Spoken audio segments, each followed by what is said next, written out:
अस्सलाम वालेकुम students, welcome to bio with Anila. Class 10 का टॉपिक जो मेरी इस वीडियो में डिस्कस करने लगे हैं वो बेसिकली बहुत ही इंपॉर्टेंट ग्लैंड है ह्यूमन बॉडी का, पिट्यूटरी ग्लैंड। मेरे लास्ट वीडियो तक पिट्यूटरी ग्लैंड प्लस उसकी एंटीरियर लोब के बारे में हम लोगों ने डिस्कस किया। आज हम फर्दर स्टार्ट करते हैं। बिस्मिल्लाहिर्रहमानिर्रहीम। पिट्यूटरी ग्लैंड जो कि ह्यूमन बॉडी के ब्रेन में प्रेजेंट होता है, हाइपोथैलेमस के साथ जो होता है वो अटैच होता है, जो कि पी शेप का होता है, जिसकी दो लोब्स थी, एंटीरियर और पोस्टीरियर। अगर ड्रॉ की जाए ये एंटीरियर लोब है और ये पोस्टीरियर लोब है, ठीक है जी। That is known as anterior lobe and that is known as posterior lobe. Anterior lobe अपने अपने हार्मोन सिक्रीट कर रही है जो कि बॉडी के डिफरेंट पार्ट्स को कंट्रोल कर रहे थे, जैसे कि हम लोग पढ़ चुके हैं कि सोमैटोट्रोफिक हार्मोन था और टीएसएच था। पोस्टीरियर लोब भी अपने हार्मोन सिक्रीट करती है। आज हम लोगों ने पोस्टीरियर लोब के हार्मोन्स डिस्कस करने हैं। तो जो पोस्टीरियर लोब है वो बेसिकली दो हार्मोन जो सिक्रीट करती है, एक है हमारे पास वेसोप्रेसिन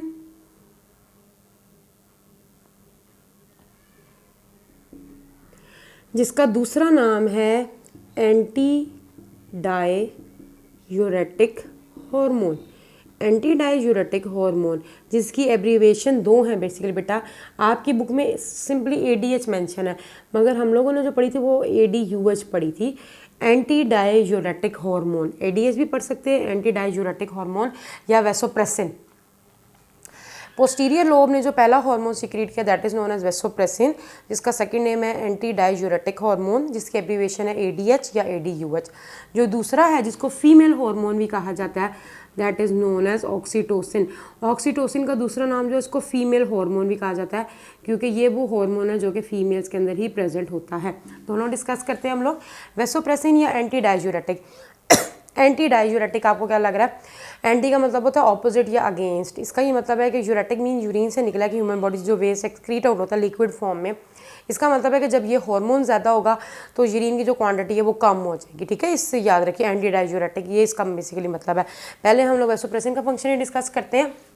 देखिए बेटा, जब इंसानी बॉडी के अंदर पानी की बहुत ज़्यादा कमी होती है, आपने वाटर का इंटेक कम किया या किसी वजह से पानी की जो है वो कमी हो रही है, खुदा ना खास्ता ह्यूमन बॉडी जो है वो डिहाइड्रेट ना हो जाए, उस केस में ये जो एंटी डाययूरेटिक हार्मोन है ये क्या होता है हमारे पास ज़्यादा सिक्रीट होगा। जितना ज़्यादा ये हार्मोन सिक्रीट होगा उतना ही ज़्यादा किडनीज़ पानी को रीएब्जॉर्ब कर लेंगी।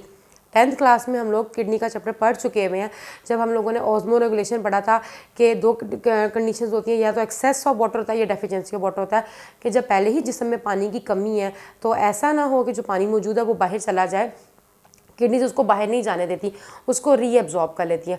तो बेसिकली बेटा गुर्दों को पताने वाला कौन है? ये हार्मोन है। ये हार्मोन है जो कि बेसिकली जाके क्या करता है, किडनीज पे अफेक्ट करता है और किडनीज उस वाटर को ज़्यादा से ज़्यादा रीएब्जॉर्ब कर लेती है, उसको पानी को बाहर नहीं जाने देती। तो इसका ये मतलब है कि वेसोप्रेसिन का बेसिकली काम पानी को रीएब्जॉर्ब करना है, ठीक है जी। हमारे पास क्या होता है, the basic function of vasopressin is reabsorption of water.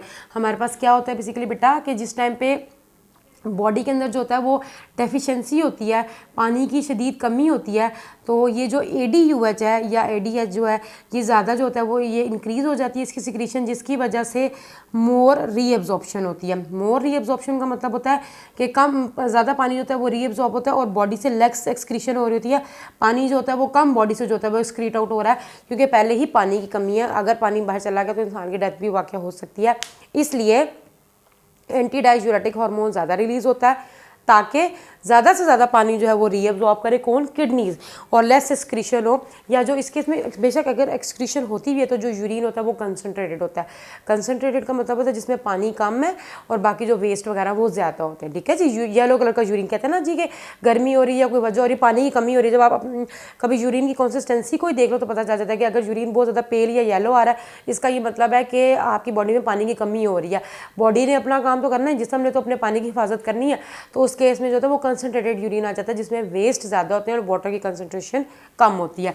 दूसरा जो इसका केस है बेसिकली बेटा, जिसमें हमारे पास क्या हो रहा है कि अगर बॉडी में जो है वो एक्सेस हो रहा है, पानी ज़्यादती में है, पानी बहुत ज़्यादा है, इतना ज़्यादा ना हो जाए कि पानी की बॉडी के हर सेल के अंदर वाटर ही ज़्यादा चला जाए, तो इस पानी को बॉडी से एक्सक्रीट आउट होना है। उस केस में एंटी डाययूरेटिक हार्मोन कम प्रोड्यूस होगा। जितना ज़्यादा ये कम प्रोड्यूस होगा, किडनी ज़्यादा से ज़्यादा वाटर को एक्सक्रीट आउट करेंगी बॉडी से, और जो यूरिन होगा वो उतना ही ज़्यादा डाइल्यूट होगा। डाइल्यूट का मतलब होता है कि उसमें पानी ज़्यादा होता है और दूसरे से वेस्ट जो होते हैं वो कम होते हैं। अब एक्सेस में क्या हो रहा है हमारे पास, जब बॉडी के अंदर जो वाटर जो है वो एक्सेस में है, तो हमारे पास क्या हो रहा है, less excretion of ADH, anti diuretic hormone जो है वो कम सिक्रीट होता है। जब ये कम सिक्रीट होगा तो हमारे पास बॉडी से मोर एक्सक्रीशन होगी, किसकी, वाटर की जो होती है, more excretion of water from the body. और बेसिकली बेटा कभी कभी इससे डिजीज़ भी हो जाती है जिसका नाम है डायबिटीज़ इंसिपाइडस, ठीक है जी, जिसमें कि यूरिन प्रोडक्शन बहुत ही ज़्यादा हो जाती है, फ्रीक्वेंट यूरिनेशन की प्रॉब्लम जो होती है वो स्टार्ट हो जाती है। दो डिजीज़ हैं, डायबिटीज़ मेलाइटस और डायबिटीज़ इंसिपाइडस। डायबिटीज़ मेलाइटस हम लोग पढ़ेंगे कि वो पैंक्रियाज की प्रॉब्लम, पैंक्रियाज के अंदर जो इंसुलिन हार्मोन होता है वो नहीं बनता, उसकी वजह से होता है। मगर जो डायबिटीज़ इंसिपाइडस है वो इसी वजह से होता है कि एंटी डाययूरेटिक हार्मोन जो है वो कम एक्सक्रीट हो रहा है, जिसकी वजह से ये प्रॉब्लम हो जाती है, जिसमें फ्रीक्वेंट यूरिनेशन की जो होती है वो ऑर्गेनिज्म को जो होती है वो प्रॉब्लम जो होती है वो स्टार्ट हो जाती है, ठीक है जी। तो ये हमारे पास बेसिकली वेसोप्रेसिन है, ये एंटी डाययूरेटिक हार्मोन, इसका ये फंक्शन है कि ये पानी की रीअब्जॉर्प्शन करता है। पानी कम ज़्यादा, ये ज़्यादा एक्सक्रीट होगा ताकि ज़्यादा से ज़्यादा पानी को सेव किया जाए, और अगर पानी की ज़्यादती है तो वो एंटी डाययूरेटिक हार्मोन कम एक्सक्रीट होगा ताकि पानी ज़्यादा से ज़्यादा बॉडी से एक्सक्रीट आउट हो जाए, और उस केस में जो यूरिन बनता है वो डाइल्यूट बनता है, और उसकी वजह से जो डिजीज़ हो जाती है उसका नाम है डायबिटीज़ इंसिपाइडस, जिसमें फ्रीक्वेंट यूरिनेशन की प्रॉब्लम पेशेंट को हो जाती है, ठीक है।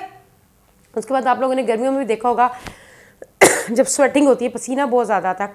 पसीना क्या होता है बेसिकली, उसमें बॉडी के अंदर से वाटर लॉस हो रहा है, plus different waste and salt जो होते हैं वो एक्सक्रीट आउट हो रहे होते हैं बॉडी से। तो बेसिकली बेटा हमारे पास क्या होता है कि जब स्वेटिंग बहुत ज़्यादा होती है तब भी पानी में डिहाइड्रेशन हो जाती है, तो उस वक्त क्या होता है कि एंटी डाययूरेटिक हार्मोन जो होता है वो हमारे पास क्या होता है, ज़्यादा इंक्रीज़ होता है, ज़्यादा इसकी प्रोडक्शन होती है, ताकि बॉडी जो होती है वो कम से कम जो है वो बॉडी यूरिन को एक्सक्रीट आउट करे, क्योंकि पहले ही पानी जो है वो स्वेटिंग के ज़रिए बॉडी से हो जाता है, वो एक्सक्रीट आउट हो रहा होता है, ठीक है जी, ये वजह होती है। अच्छा जी, उसके बाद जो इसका सेकंड जो हार्मोन है that is known as oxytocin, posterior lobe का। पहला हम लोगों ने डिस्कस कर लिया वेसोप्रेसिन या फिर एंटी डाययूरेटिक हार्मोन, सेकंड जो है ऑक्सीटोसिन जिसको फीमेल हार्मोन कहा जाता है। ये जो होता है हमारे पास, ये ऑक्सीटोसिन जो होता है ये सबसे ज़्यादा फीमेल के अंदर जो होता है वो मिल्क प्रोडक्शन करता है। मिल्क प्रोडक्शन जो होता है क्योंकि फीमेल बॉडी में मेमरी ग्लैंड्स होते हैं, हम लोग मैमल्स की कैटेगरीज में ह्यूमन आते क्यों हैं, और डिफरेंट ऑर्गेनिजम्स भी मैमल्स कहा जाता है क्योंकि उनमें मेमरी ग्लैंड्स होते हैं जो कि मिल्क प्रोड्यूस करते हैं। और मिल्क प्रोड्यूस करने वाला कौन सा हार्मोन है हमारे पास, बेसिकली ऑक्सीटोसिन है। इंसानी बॉडी की बात ना की जाए, वैसे तो हम लोग क्योंकि ह्यूमन बॉडी को डिस्कस कर रहे हैं, मगर बेसिकली बेटा ये जो गाय भैंसे वगैरह होती हैं इनको ऑक्सीटोसिन के स्पेशल इंजेक्शन लगवाए जाते हैं ताकि इनके अंदर जो मिल्क प्रोडक्शन है उसको ज़्यादा किया जा सके, ठीक है। आजकल यही काम चल रहा है, जो ज़्यादातर मोस्टली डेयरी ज़्यादातर यूज़ होती है, जो कि जिनको पता है कि उन्होंने मिल्क ही देना है, तो उनको स्पेशल ऑक्सीटोसिन के इंजेक्शंस लगाए जाते हैं, क्योंकि ये हमारे पास क्या करता है, मिल्क प्रोडक्शन जो होता है वो हार्मोन जो होता है वो इंक्रीज़ करता है। प्लस बेटा जब चाइल्ड बर्थ का टाइम आता है तो उस टाइम पे भी ऑक्सीटोसिन जो होता है वो बहुत ही ज़्यादा ह्यूमन बॉडी में बनना शुरू हो जाता है, जिसकी वजह से जो यूट्रस की वॉल होती है वो कॉन्ट्रैक्ट होती है। अब यूट्रस क्या है, यूट्रस वो बैग है जिसमें चाइल्ड की डेवलपमेंट होती है। तो हमारे पास क्या होता है, जो यूट्रस होती है उसकी वॉल की कॉन्ट्रैक्शन करता है ऑक्सीटोसिन जो होता है, जिस टाइम पे क्या होता है, ड्यूरिंग चाइल्ड बर्थ, ठीक है। ये दो बेसिकली इसके फंक्शन है। यूट्रस वो बैग है जिसमें चाइल्ड की डेवलपमेंट होती है, और जब वो फुली डेवलप हो जाता है, उसकी बर्थ का टाइम आता है, तो यूट्रस की वॉल जो कॉन्ट्रैक्ट होती है, कॉन्ट्रैक्शन में कौन हेल्प कर रहा होता है, ऑक्सीटोसिन। जितना ज़्यादा ऑक्सीटोसिन प्रोड्यूस होगा उतनी ही ज़्यादा यूट्रस की वॉल कॉन्ट्रैक्ट होगी और चाइल्ड बर्थ में जो होगा वो ईजी हो जाएगा। तो हमारे पास पोस्टीरियर लोब के दो हार्मोन्स हैं, वेसोप्रेसिन और ऑक्सीटोसिन। वेसोप्रेसिन जो पानी को कंट्रोल कर रहा है, ऑक्सीटोसिन जो एक तो मिल्क प्रोडक्शन कर रहा है प्लस यूट्रस की वॉल की कॉन्ट्रैक्शन भी कर रहा है। That's why it is also known as the female hormone, ठीक है। आज हम लोगों ने बस यही डिस्कस करना था। पिट्यूटरी ग्लैंड हमारा कंप्लीट हो गया। नेक्स्ट में इंशाल्लाह ताला हम लोग मजीद थायराइड ग्लैंड वगैरह के बारे में पढ़ेंगे। ये हार्मोन्स बहुत इंपॉर्टेंट है ओवरऑल आपकी बॉडी में। आप लोग देख ही रहे हो कि कितने ज़्यादा ये हमारी बॉडी के डिफरेंट फंक्शंस को कंट्रोल कर रहा है। ब्रेन भी इतना इंपॉर्टेंट होता नहीं है, हार्मोन्स भी इंपॉर्टेंट है, या ग्लैंड्स भी इंपॉर्टेंट है, ठीक है। आई होप कि आप लोगों को आज का टॉपिक समझ आ गया होगा। नेक्स्ट वीडियो तक के लिए अल्लाह हाफिज़, दुआ में याद रखिएगा।